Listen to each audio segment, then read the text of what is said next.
Speaking of crazy, here we got some old school synthetic robots and ancient myths. Stanford researcher examines earliest concepts of artificial intelligence. Hold up. Wait a minute. Hold up. Wait a minute. Something ain't right. We didn't talk about what this website was and the author. I wanted to say the title first so people know what's going on. Okay, alright. Go ahead. Artificial Intelligence, Robots and Ancient Myths. This is from Stanford News, February 28, 2019. And this was written by Alex Shashkevich. Shashkevich. Alex Shashkevich. Was he Russian? Shashkevich? Could be. You don't know his life. You know where he's been. Oh man, the guy in the picture of this just looks like he's just not having it. He's not having any of this.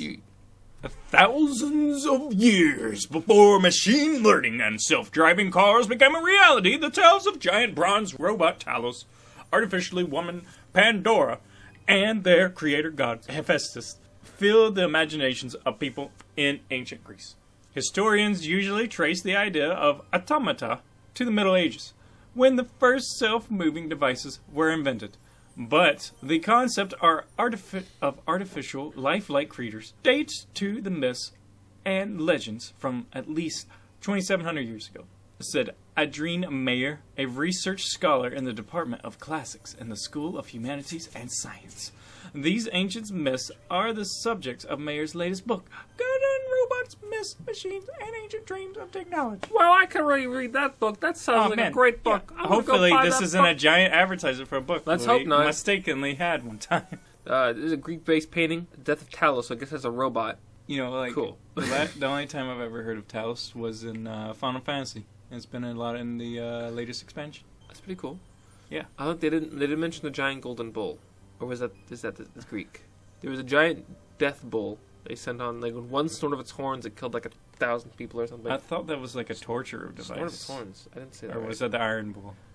That's a torch machine. But yeah, I remember reading the story about a giant bull. Well, let's see if it talks about that in here. Well, yeah, let's give it a look. Our ability to imagine artificial intelligence goes back to the ancient times. Oh my! Oh, this is the girl Mayer. Goes back to the ancient times. She's the researcher.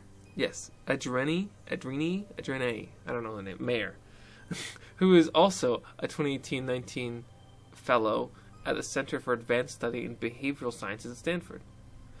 Long before technological advances made self-moving devices possible, ideas about creating artificial life and robots were explored in ancient myths. Mayer, a historian of science, said the earliest themes of artificial intelligence, robots, and self-moving objects appeared in the work of ancient Greek poets, Hesiod and Homer. We've heard about Homer before, I think in the last thing we talked about. I think so, but I don't remember him. Who were alive somewhere between 750 and 650 BC. The story of Talos, first mentioned around 700 BC by Hesiod, offers one of the earliest conceptions of a robot, Mayer said.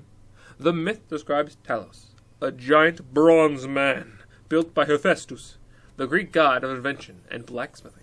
Oh, snap. Talos was commissioned by Zeus, the king of Greek gods, to protect the island of Crete from invaders. He marched around the island 3 times every day and hurled boulders at approaching enemy ships. At his core, the giant had a tube running from his head to one of his feet that carried mysterious life source of the gods the Greek called Icar, or Icar. Another ancient text, Argonautica, which dates back to the 3rd century BC, describes how sorcerers Medea defeated Talos by removing a bolt at his ankle, letting the ichor fluid flow out, Mayer said. Oh, that was her. Letting the ichor flow out. The myth of Pandora, first described in Hesiod's Theogony, is another example of a mythical artificial being. Nice. Mayer said. Shit. She keeps saying it's not in quotations. How do I know if she said it if it's not in quotations? It's not even put in quote. It doesn't matter. Bad. These are Stanford. We don't know how she talks. She could talk like that. She could be a smoker. Hello. Hello. Although much later versions of the story portrayed Pandora as an innocent woman who unknowingly opened a box of evil, Mayer said Hesiod's original described Pandora as an artificial, evil woman built by Hephaestus and sent to Earth on the orders of Zeus to punish humans for discovering fire. I think this is like one of the plot points for God of War. Hold on, this one's Especially actually God of quoted. War 3. Yeah, this one's actually quoted. I'm just gonna read this and you continue on. Okay. It could be argued that Pandora was a kind of AI agent, Mayer said. Her only mission was to infiltrate the human world and release her jar of miseries. I thought she had a box. I thought Pandora had a box. She doesn't even know what she's talking about. Release her jar of miseries. You mean Okay. the box of evils? No. Maybe she's just misquoted. The jar of miseries. Duh. Maybe she was coughing when she was trying to say like box. She's like, they're like, oh, jar. Okay. In addition to creating Talos and Pandora, mythical Hephaestus made another self-moving object, including a set of automated servants who looked like women, but were made of gold. Mayer said. According to Homer's recounting of the myth, Hephaestus gave these artificial women the gods' knowledge. Mayer argues that they could be considered an ancient mythical version of artificial intelligence. The ancient myths that Mayer examined in her research grapple with the moral implications of Hephaestus' creations. One of these myths has a good ending. Once artificial beings are sent to Earth, Mayer said, it's almost as if the myths say that it's great to have these artificial things up in heaven used by the gods, but once they interacted with humans, we get chaos and destruction. Mayer said the myths underscore humanity's fascination with creating artificial life. People have the impulse to imagine things that aren't possible yet, Mayer said. There's a timeless link between imagination and science. No, a timeless link, sweetheart, between imagination and science. Amazing. Yeah. I like to even take one of those things and us do a deep dive of it, the golden statues that had the knowledge of the gods and the interaction with the people. That'd be pretty cool. Yeah. I'd also like to say that despite giving her that voice, I'm sure she's a good person. Yeah, and that's just for fun, you know. Yeah, it was we I didn't think know. A lot of times it wasn't even quoting her, so they're already using a deep voice. Might as well go with that. With Smoker's voice is good enough. Thanks, Alex. And also notice that she looks older. She looks like she's in her late 50s, maybe early 60s. I noticed the older women always just cut their hair really short because they're just I don't even want to deal with it anymore. I mean, why not, right? That's what I do. Yeah, that's pretty swag. Or do I? Pretty swag. People say that, right? The young people say swag. So. Yeah, they say swagtastic now. So what's your favorite story of the Greek artificial intelligence? No, I do like the Talos. This might be completely fake, but let me tell you the story I heard. Okay. Now, I forget the guy's name, but it's kind of a Hercules-esque figure. Right. He's a real man's man. I read this in a book in the school library a long time ago. And the people were like, he's a little too violent, he's a little too crazy. Can we get Zeus, can we get this guy a friend? And then Zeus is like, sure. So he sends him a guy to fight him. Yeah, I know. Him a friend. It's somebody go back. Exactly like him, but just looks different, I guess. He's a different person, but he's just as buff. And they fight it out, they crack a mountain or something, and then they become best friends. Original Dragon Ball Z. They start doing quests together, being the best of bros, taking down monsters together. And then his batteries run out or something? Oh, no, he's a human. He's a human, I think. Oh, okay. And the people are good. The people are glad. And then Aphrodite's like, I'm gonna get that guy.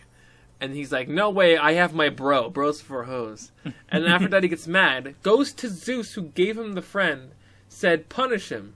So he was like, sure. Zeus sends a giant golden bull. I think he's a machine. And then it said, with the snort of its snout, goes, right? And one of those kills 1,000 people. It's a giant mega bull. Dang, dude. And then he did this twice and kills a bunch of people. So then these two best bros go and take down the bull. They freaking suplex it. That sounds amazing. But the best friend dies in the process. Oh no! So why did Zeus even give him the friend if he was just gonna kill his friend off? Yeah, I don't even know. But anyway, that's my favorite story. I guess Hephaestus probably made the bull then, because he made all the other machines. Yeah. Also in an older movie, I think it was about Perseus, or was it Zeus? No, it's Perseus' story. It's an old movie, 1800s. What?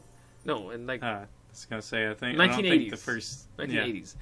There was a movie about Perseus, and Zeus tells Athena to give him his owl because he loses his really good super awesome shield or whatever he gives him, He's like, all right, I'll just give him another super god item. Give him your owl. She's like, okay. And she goes and gets Hephaestus to make a fake owl. That's like a robot. I think I remember seeing something like that. Yeah. Yeah. I remember. What was that? Sinbad? No, it was Perseus. I don't know what it was. No, I thought I was seeing like a robot owl on that. You might have. That like awoken a memory inside my head, but I don't know where it's from. I remember seeing a robot owl though. Yeah, I think you might have seen it too. It's like stop motion. Yeah. Oh. What was your favorite thing? Did you say? I think mine was the Talos, only because like I seen it in Final Fantasy. It was cool to see the folklore is from like, you know, something else. Like they have like a bunch of different folklore, and it's pretty cool. Like, you know, the Leviathan. They got the goblins and everything else. It's really cool to see how that's all incorporated. And Ifrit, you know, they got the Djinns.